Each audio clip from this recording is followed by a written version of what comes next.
falar do meu trabalho é um pouco emocionante, porque eu comecei na brincadeira e essa brincadeira se tornou coisa séria. Eu fui buscando me aprimorar, fui buscando conhecer, fui experimentando e começou a ganhar uma dimensão muito grande. E hoje sou aquilo que eu consegui construir e descobrir. Me tornei contadora de histórias. E dentro desse trajeto fui elaborando uma maneira diferente de contar história. Não é uma narrativa só, é mais do que uma narrativa. E não é uma história só, é uma provocação. Isso sou eu hoje. Meu trabalho ele é multidisciplinar, ele segue linhas, às vezes eu penso em seguir uma certa linha, mas quando eu vejo já estou envolvida em outras. Eu atuo em hospitais como voluntária, contação de história desde a pediatria até a UTI neonatal, para as mãezinhas que estão esperando o momento de nascimento dos filhos, para os idosos que estão na ala masculina ou feminina, para alguém que está na sala de espera. Então isso é dentro dos hospitais, tanto hospitais particulares como públicos até a UPCAM. Esse é o meu local. Também atuo em escolas como formadora de professores, de contadores de histórias. Faço um trabalho também com o Colégio do Campo, que é da Escola Zumbi dos Palmares. Estimulo a leitura, o resgate das brincadeiras. E é tudo dentro de um viés de narrativa da contação de histórias. Essas linhas elas seguem um momento. Eu me preparo com várias histórias, só que o público norteia essa linha. Porque às vezes, como é, por exemplo, no hospital não tem como você chegar com uma história pronta. Por vezes você chega lá, você escuta a história, ao invés de contar uma história. Porque a pessoa está precisando relatar a história dela. Né? Mas eu tento buscar histórias regionais, da oralidade popular, histórias esquecidas, histórias recentes que se renasceram com a oralidade da criança em casa, com o pai, com o avô, com a avó, e acaba vindo à tona as histórias que eles traziam na memória. E eu reestruturo essa história para contar para as crianças ou para adulto, seja ela qual o público que for. A que mais me atrai são histórias que estão envolvidas com sentimentos humanos. Não com o imaginário, não com o herói, não com a princesa, o príncipe, mas aquilo que é do ser humano. Então eu penso que os contos fazem mais movimento em mim do que as histórias clássicas, uma história regional.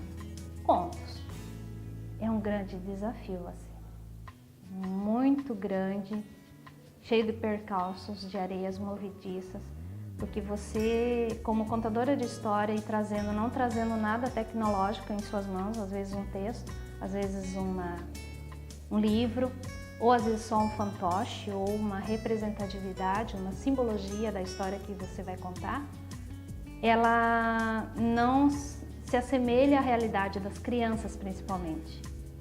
Ah, mas você não usa outras coisas? O fantoche, por exemplo, tem pessoas que não aceitam eu contar a história sem ter a presença de um fantoche.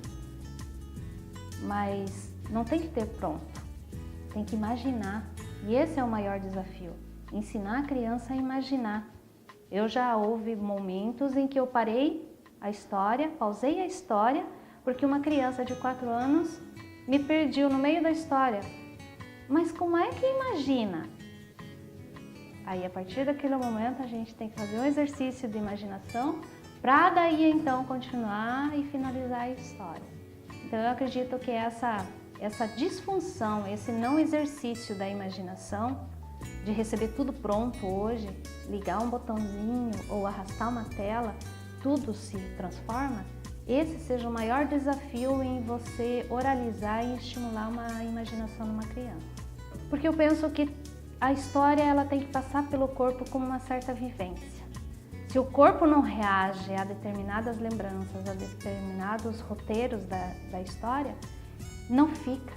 A memória se esvai, ela some. A partir do momento que depois da história a gente começa a transformar essa imaginação em movimentos, em recordações corporais, ela fica. E dali aparece o momento de desejo, de experimentar de novo, fazer, rememorar, né? Quanto a histórias regionais, eu fujo um pouco das clássicas, porque eu penso que isso já está batido, né? Então, ou às vezes eu posso até pegar uma história bem clássica, como um Chapeuzinho Vermelho, e trazer ele para o dia de hoje. Um Chapeuzinho Vermelho brasileiro, cascavelense, que vai à escola, que tem todas as dificuldades de uma criança em fase escolar. Eu reestruturo esse chapeuzinho. Então eu levo para a história de um chapeuzinho clássico novas possibilidades de viver uma história com a criança. A atriz na minha vida de contadora de história, ela só veio agregar mais conhecimento. Porque enquanto oradora, enquanto contadora de história, a gente se prende muito na força da nossa voz, na força da imaginação.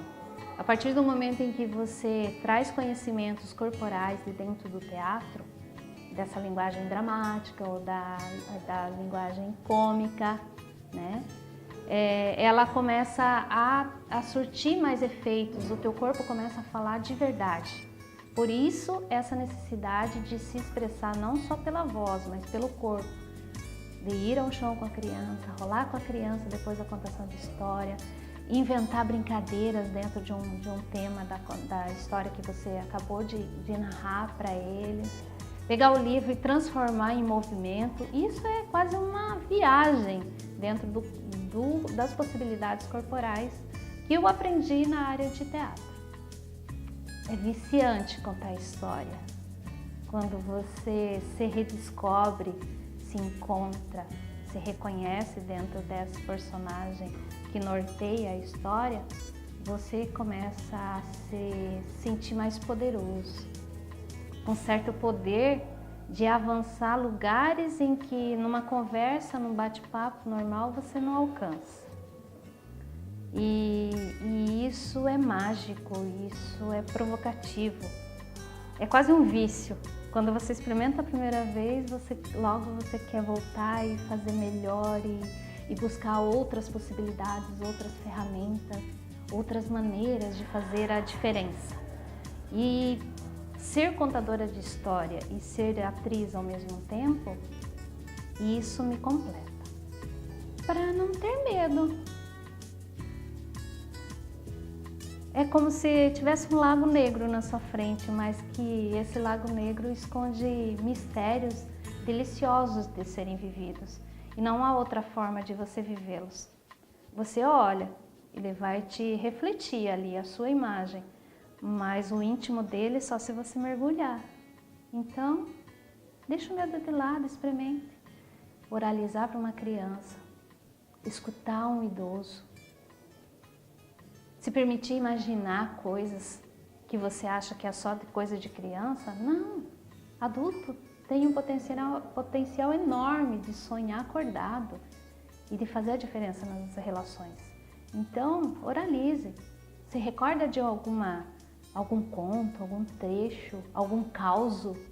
Não tenha vergonha não, numa reunião de amigos conte, peça licença, se mostre aquilo que você tem no seu íntimo, que você pode trazer à tona e que pode fazer a diferença na sua vida no dia a dia. E que algum dia eu passei pela vida delas.